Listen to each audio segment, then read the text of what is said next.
Cats are funny creatures, soft and cuddly and gentle most of the time, but in a flash they can turn into wild animals, killers, ready to destroy even their own kind.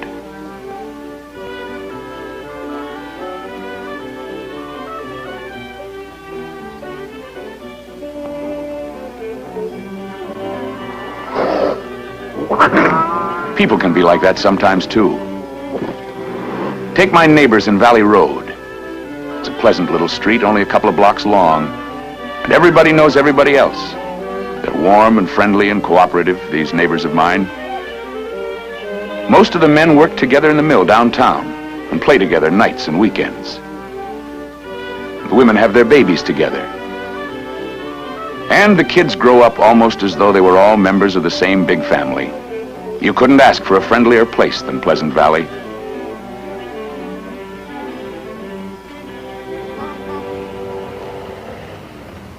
It didn't seem quite so friendly, though, when the new people moved into the block. Foreigners, obviously, from the looks of them. A good many of those same warm-hearted neighbors began to carry on like so many cats.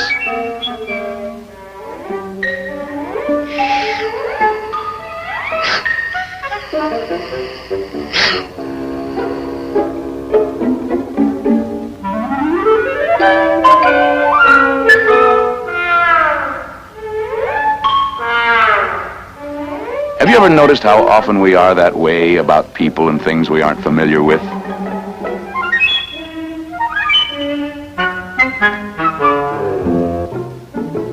The new family stayed very much to themselves. They made no overtures, and we let them alone too.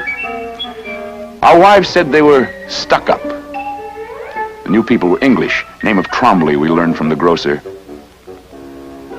Like most Englishmen, his first thought was of next summer's garden.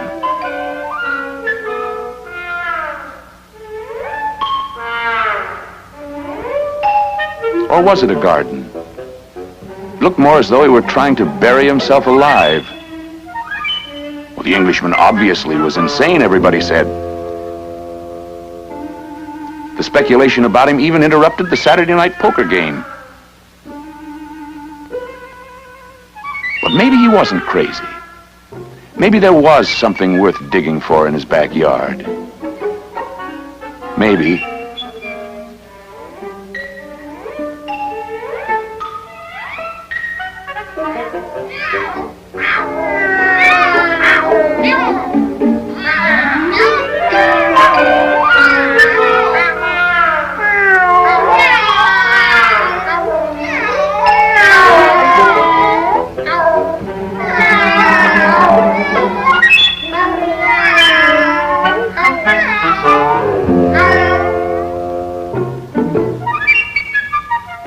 Well, Joe Watson's curiosity finally got the best of him. He broke the ice, and it made us all look pretty silly.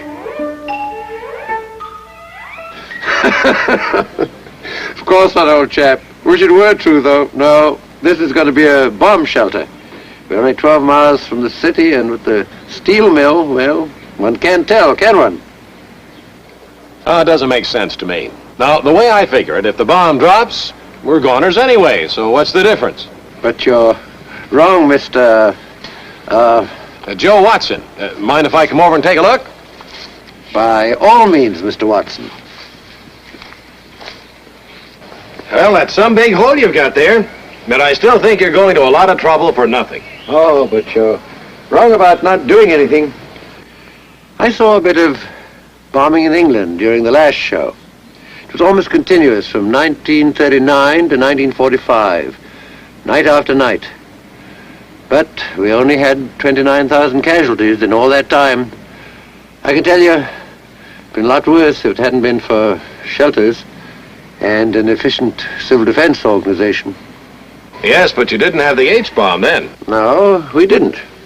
And it's true the H-bomb is many times more powerful than anything we experienced in World War II.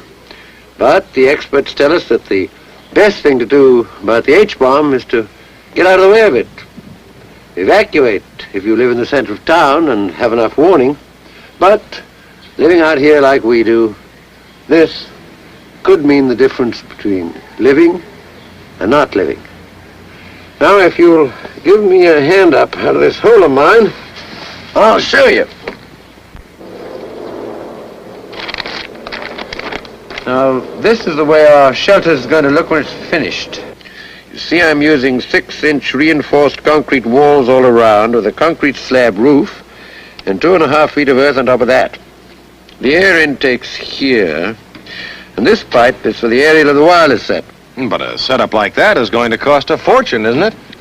This won't cost any more than a new garage, and we think our lives are rather more important than the finish of our motor car. Of course, we could just dig a hole and shore it and roof it with planks and cover it with dirt, but I don't think that'd stand up long under a terrific H-bomb blast. That's why we're building a sturdy shelter, even though it will cost us more. So Mr. Trombley let us in on his secret. He told us how to get plans of our own from our local or state civil defense director. Plans for all kinds of shelters. Most of us living so close to an important target area had given some thought to the matter and then dropped the idea because of the cost. But Trombley had an answer for that, too. You can provide good protection for only a few dollars and a little weekend carpenter work if you have a cellar that's entirely below ground, just by building a stout lean-to, like this. A basement provides considerable protection against radiation. Anyhow, and this protection can be increased by sandbagging the lean-to. Either way, the shelter will protect you from falling debris in case your house is blown down by the blast of the bomb. Or you can do something more elaborate, but not much more expensive, with sandbags around a corner room in the basement. We're building outside, well away from the house, to get below ground and eliminate the hazard of possible fire or collapse of the house. And although basement shelters can give quite a lot of protection, ours will give even more. But everybody should have some sort of a shelter, because there may not be time for evacuation if an emergency comes. Well, things really started popping in our neighborhood after that. There still were a few who scoffed, but most of us began to make some provision against a bombing.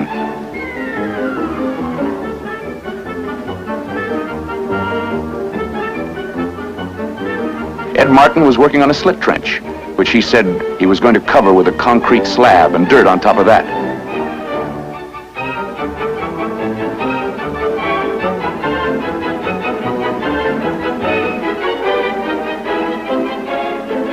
Several families began building shelters in their basements.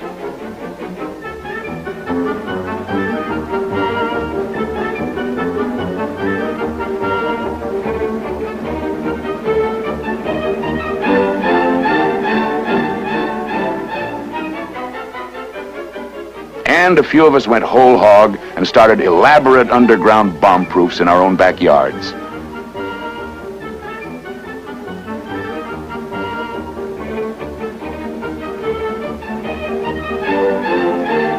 The Trombleys finished their shelter first and invited us in for a look. It was a regular tea party in most unusual surroundings. It's not luxurious, but to do even if we have to stay underground for days at a time to avoid radioactive fallout. But what on earth would you do? Sitting down here day after day would drive you crazy, I should think. Oh, no. we've got all the food and water that we need, and all in cans and bottles, so there's no chance of contamination. And we didn't forget to bring the can opener either. And we've books and games to keep our minds occupied. And of course, there's the wireless. It's a battery set because we probably won't have electricity down here after a bombing, so that's how we'll get our news and instructions from the civil defense people. On Connell Rad channels 640 and 1240. And we'll have plenty of light too, in case the power goes off, which it undoubtedly will, and there are extra bulbs and batteries, just in case. What are those tools for over there in the corner? Oh, these. They're just in case our shelter gets covered with the wreckage from our house, or if we want to help pull out one of our neighbors who's not so fortunate. One has to consider these things, you know. Oh, what's that? A chemical water closet. Oh, I see. How about a spot of tea? Oh, why, I'd love it. Can I help? Oh, no, thanks. There's not room, really. Here, I'll do it in just a moment. Now, one for each cup. And then we shall do one for the pot.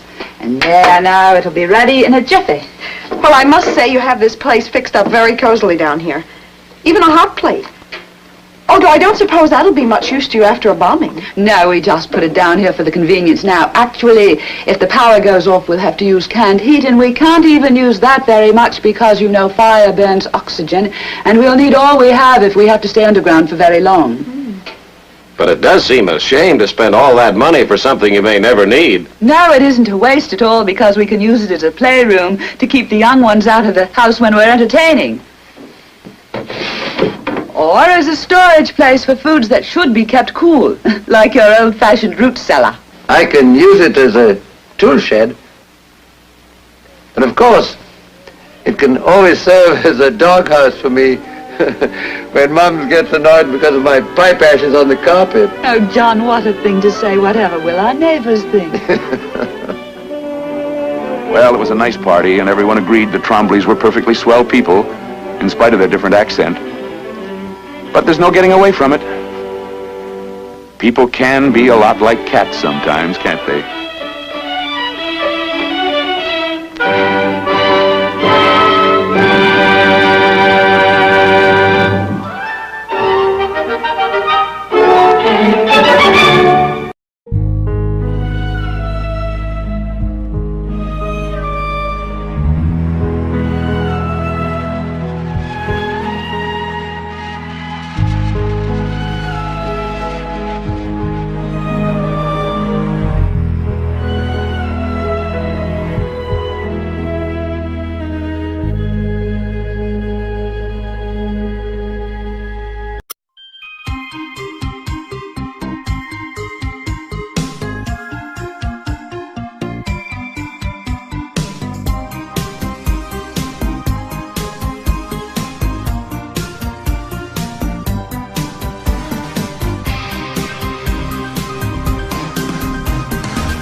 Take my neighbors in Valley Road. It's a pleasant little street, only a couple of blocks long, and everybody knows everybody else. They're warm and friendly and cooperative, these neighbors of mine. Most of the men work together in the mill downtown and play together nights and weekends. The women have their babies together. And the kids grow up almost...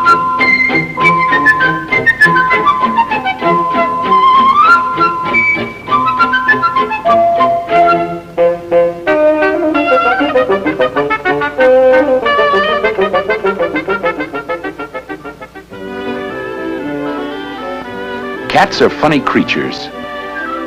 Soft and cuddly and gentle most of the time, but in a flash they can turn into wild animals, killers, ready to destroy even their own kind.